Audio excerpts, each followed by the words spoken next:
progress is poised to deliver humanity to the heavens. For ages, the mysterious splendor of the universe has enticed us from its remote heights.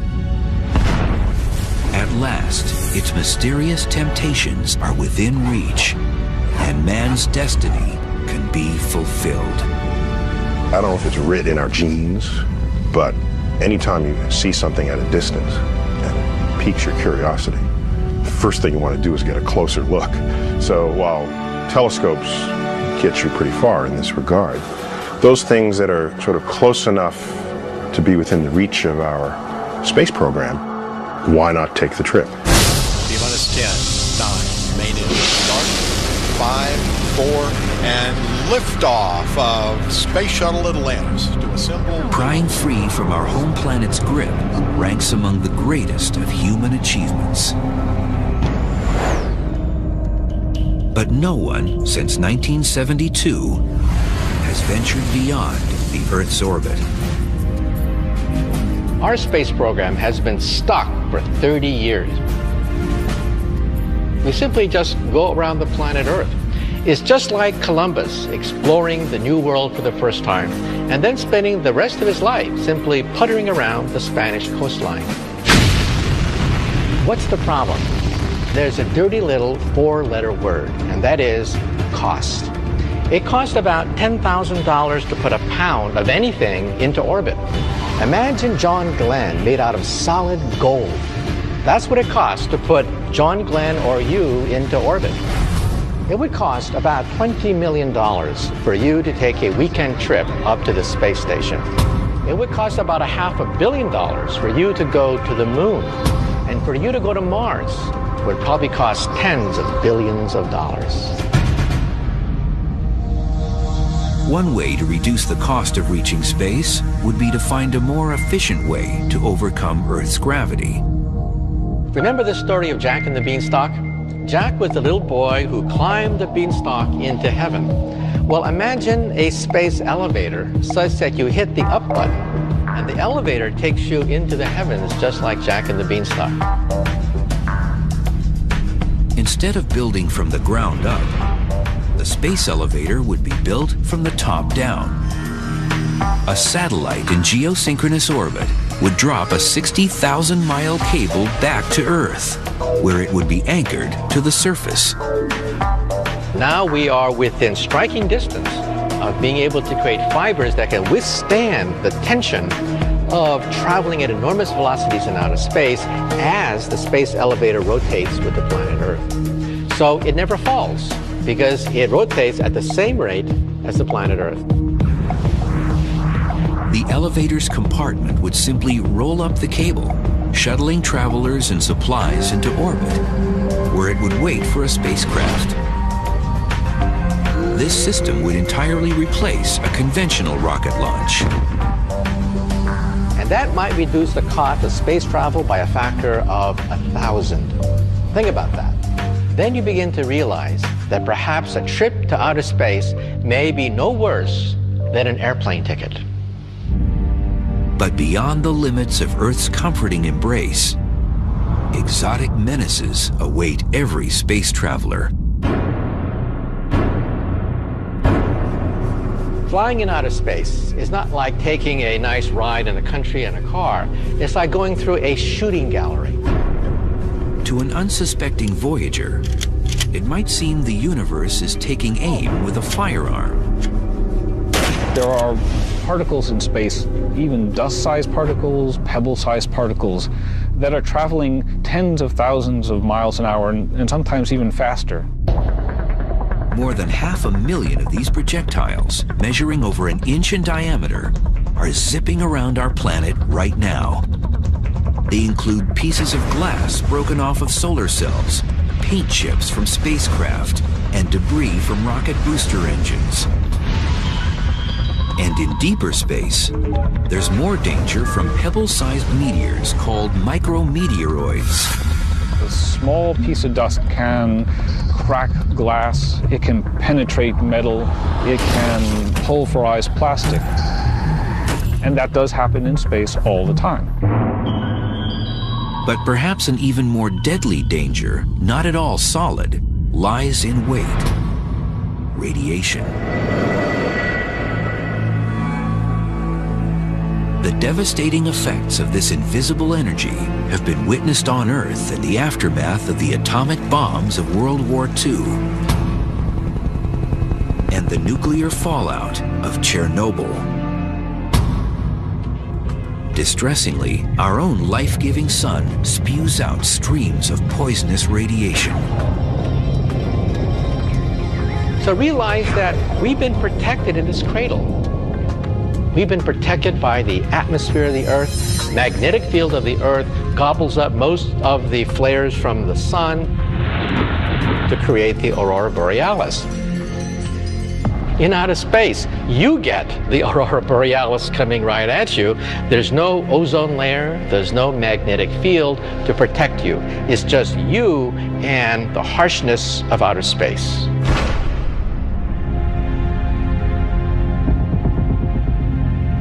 At our home planet's distance from the sun, roughly 90 million miles away, several hundred million solar particles pass through each square inch of space every second around our Earth. There's high energy particles streaming from the sun all the time. But every now and then there's an extra dose of these particles. The sun burps up high energy radiation. That's bad too. That level of radiation is never good for one's DNA.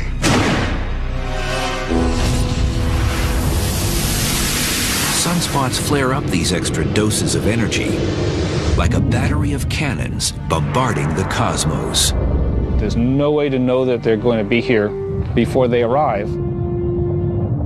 Unfortunately, there's still a risk of radiation even as we get farther from the sun. That's because another invading energy lurks. Known as galactic cosmic rays, they hail from the distant alien worlds of exploding stars and black holes. Galactic cosmic rays are particles that are traveling at speeds very close to the speed of light. Even a single particle of iron slamming into your body can have the effect of a Major League Baseball at 100 miles an hour. They can be devastating.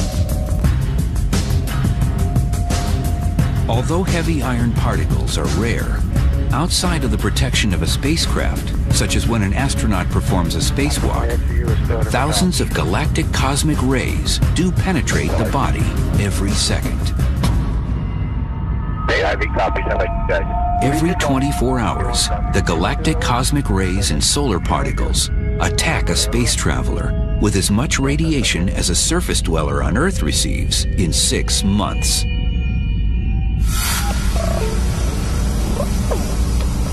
The human body won't immediately feel the impacting radiation, but in sufficient quantities, it can be noticed. Even with eyes closed, the particles spark flashes when they strike a space traveler's retina. The flashes are not blinding, and you have to ask yourself, did I see something? And then you say, oh, yes, I did. And its appearance is a little different from time to time. However, the human body does feel the shock of this bizarre weightless existence. I think that the most dangerous thing going into space is the loss of gravity. Weightlessness causes almost every system in your body to start changing. And it doesn't stop changing until you get back onto a world where you're pulled down again by its gravity.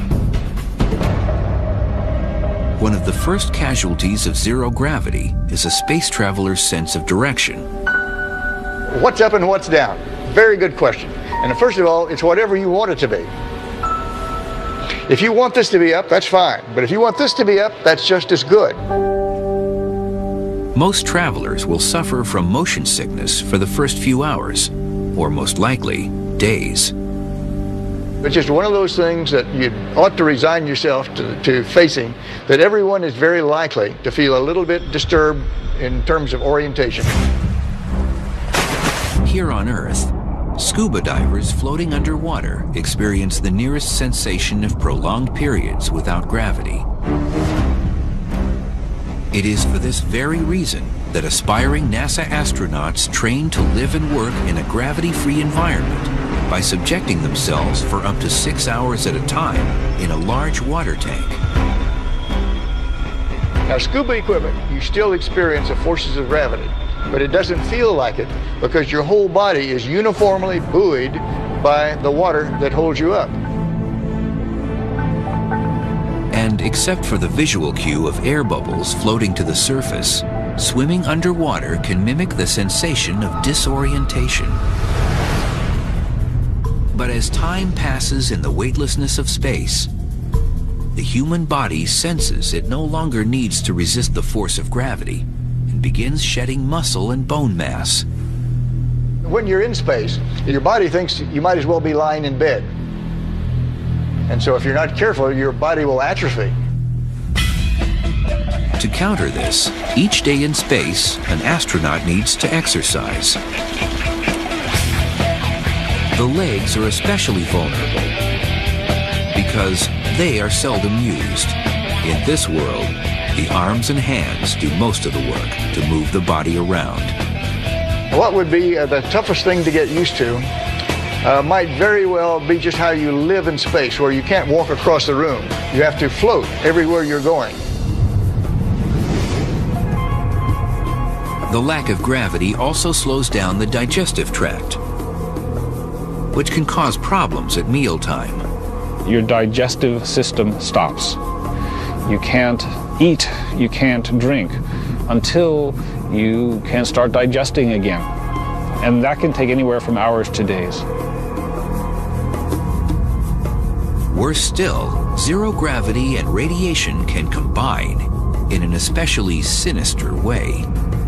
In space, the immune system is not as effective as it normally is. And many of the bacteria and viruses that we normally can withstand become more virulent. Additionally, bacteria can grow up to 50 times faster, and any virus brought on board could mutate into a never-before-seen predator, thanks to the ever-present radiation. All these difficulties prey on space travelers in just the first few hours or days. And what about journeys that need more time? It only gets tougher. There is the wreckage. There is the proof that something happened here. Here he comes from the south. He's coming toward us now. I'm observing what appears to be a beam coming down to the ground. You gotta see this. We have a possible collision of a plane and a UFO. I think it's extremely unlikely that there are little green men flying around in spaceships. It's a disc in the sky. What do you guys want?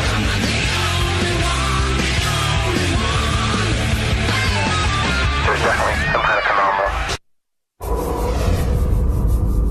The universe is an unforgiving place. It's open to only the boldest adventurers, those who have the mettle to trek deep into an environment swimming with toxic hazards, and unafraid to stray far from the safe and familiar.